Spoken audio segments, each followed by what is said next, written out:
ગુજરાત આ વર્ષે જાણે કે દુકાળ લાવી શકે છે। આ લીનોની અસરને લઈને હવે જે રિપોર્ટ સામે આવે છે તે ખૂબ જ ચોંકાવનારો છે અને જે ચિંતા ઊભી કરે તેવો છે। જો રિપોર્ટ પ્રમાણે જ અલ નીનોની અસર આપણા ગુજરાતમાં પડશે તો આ વર્ષે ધરતીપુત્રોને રડવાનો વારો આવી શકે છે। નબળા ચોમાસા અને વરસાદની અછતને કારણે આ વર્ષે ખેડૂતોની મુશ્કેલી વધી છે।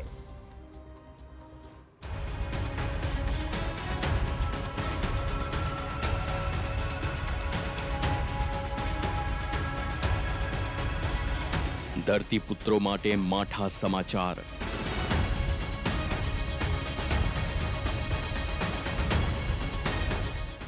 આ વર્ષે પડી શકે છે દુકાળ।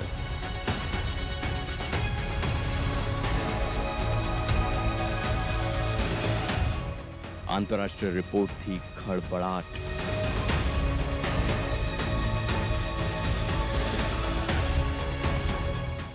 ત્રાટકશે અલ નીનોની આફત। ગુજરાતમાં હજી સુધી ચોમાસાએ એન્ટ્રી મારી નથી, ત્યારે એવા સમાચાર સામે આવ્યા જેનાથી ગુજરાતના કરોડો ખેડૂતોની વધી શકે છે મુશ્કેલી। યુરોપિયન યુનિયનની હવામાન એજન્સી કોપરનિક્સ ક્લાઇમેટ ચેન્જ સર્વિસના તાજેતરના આંતરરાષ્ટ્રીય પૂર્વાનુમાને ભારતના આગામી ચોમાસાની સિઝનને લઈ એક મોટી ચિંતા ઊભી કરી છે। ગ્લોબલ વેધર મોડલ્સના વિશ્લેષણ દર્શાવે છે કે આ વર્ષે ભારતના મોટા ભાગના વિસ્તારોમાં સરેરાશ કરતાં ખૂબ જ ઓછો વરસાદ પડવાની આશંકા છે। આ રિપોર્ટમાં એ વાતના સ્પષ્ટ સંકેતો આપવામાં આવ્યા છે કે પ્રશાંત મહાસાગરમાં આકાર લઈ રહેલું ખતરનાક સુપર અલ નીનોનો ભારતના પશ્ચિમ અને મધ્ય રાજ્યોના ચોમાસાને ખૂબ જ ખરાબ રીતે પ્રભાવિત કરી શકે છે। એટલે એક આપણે 4 વર્ષ પહેલાં બી આપણે અલનીનોની અસર જોઈ છે, એના કરતાં આ વખતે વધારે ઇફેક્ટ આપણને આ અલનીનોમાં જોવા મળશે। એવું કહેવાય છે કે અલનીનો ફેઝ આ જૂન મહિનાથી સ્ટાર્ટ થઈને લગભગ નવેમ્બર મહિના સુધી છે, એટલે આમ તો કહેવાયનો એન્ડ પોઈન્ટ જાન્યુઆરી, એટલે જે મોડરેટ સમય છે એ જૂન જુલાઈ છે અને મિડલ જે આવશે ઓગસ્ટ અને સપ્ટેમ્બર, જે સૌથી વધારે 90% અલનીનો ઇફેક્ટ આપણને ગુજરાતમાં અને ભારતભરમાં જોવા મળશે। ત્યારબાદનો જે ફેઝ છે ઓક્ટોબર અને નવેમ્બરનો એ એન્ડ ફેઝ છે, એટલે આ વખતે થોડો ઘણો પાછોતરો વરસાદ પણ આપણને જોવા મળે બીકોઝ ઓફ અલ નીનોના કારણે। જો આ આગાહી સાચી સાબિત થશે તો દેશના કરોડો ખેડૂતો, ગ્રામીણ અર્થતંત્ર અને શહેરી જળ પુરવઠા પર તેની સીધી અને અત્યંત ગંભીર અસર પડશે। વૈશ્વિક હવામાન કેન્દ્રો દ્વારા તૈયાર કરવામાં આવેલા મલ્ટી મોડલ વેધર મેપ્સ પ્રમાણે આ વર્ષે દેશના પશ્ચિમ મધ્ય ભાગોમાં સામાન્ય કરતાં ખૂબ જ ઓછો વરસાદ પડવાની સંભાવના સૌથી વધુ છે। આ દુષ્કાળનો ભોગ બનનારા રાજ્યોની યાદીમાં સૌથી પહેલું નામ ગુજરાતનું છે, જ્યાં વરસાદમાં મોટો ઘટાડો નોંધાઈ શકે છે। આ ઉપરાંત હવામાનમાં આ બદલાયેલા મિજાજની સૌથી મોટી અને ખતરનાક અસર કોંકણ અને ગોવાના દરિયાકાંઠાના વિસ્તારોમાં પણ જોવા મળી શકે છે। હવામાન વૈજ્ઞાનિકોના જણાવ્યા પ્રમાણે જ્યારે પણ ભારતમાં ચોમાસું નબળું પડે છે અથવા દુષ્કાળ પડે છે ત્યારે તેનો સીધો સંબંધ અલ નીનો સાથે હોય છે। અલ નીનો એક એવી કુદરતી હવામાન ઘટના છે જેમાં પ્રશાંત મહાસાગરના મધ્ય અને પૂર્વીય ભાગની દરિયાઈ સપાટીનું તાપમાન અસામાન્ય રીતે વધી જાય છે। જ્યારે આ તાપમાન ખૂબ જ ઝડપથી અને ઘણું વધારે વધી જાય છે ત્યારે વૈજ્ઞાનિકો તેને સુપર અલ નીનો નામ આપે છે।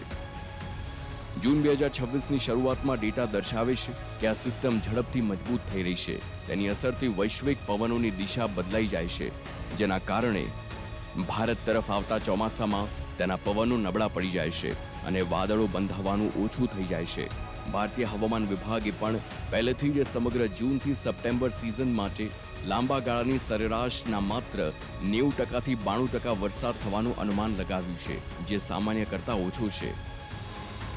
અલ નીનોના કારણે આપણા ગુજરાતની જો ચોમાસાની જો વાત કરું તો ગુજરાતની અંદર લગભગ દક્ષિણ ગુજરાત, સૌરાષ્ટ્ર અને છોડીને એટલે મધ્ય ગુજરાત અને ઉત્તર ગુજરાતમાં આપણે વરસાદ ઘણો ઓછો જોવા મળશે।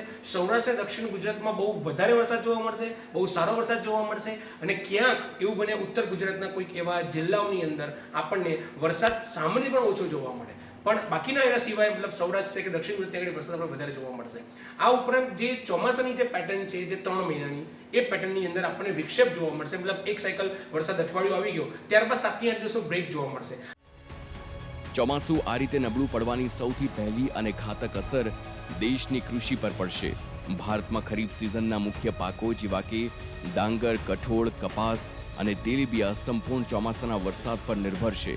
વરસાદની અછતના કારણે પાકનું ઉત્પાદન ઘટી શકે છે, જેને લીધે બજારમાં ખાદ્ય ચીજ વસ્તુઓના ભાવ વધશે અને મોંઘવારીનો ગ્રાફ ઊંચો જઈ શકે છે।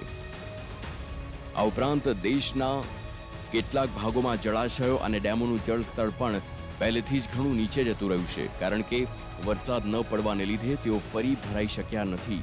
આવી સ્થિતિમાં આગામી દિવસોમાં માત્ર ગ્રામીણ વિસ્તારોમાં જ સિંચાઈનું સંકટ ઊભું નહીં થાય, પરંતુ મુંબઈ અને દિલ્હી જેવા મોટા શહેરોમાં પણ પીવાના પાણીની ભારે તંગી જોવા મળી શકે છે.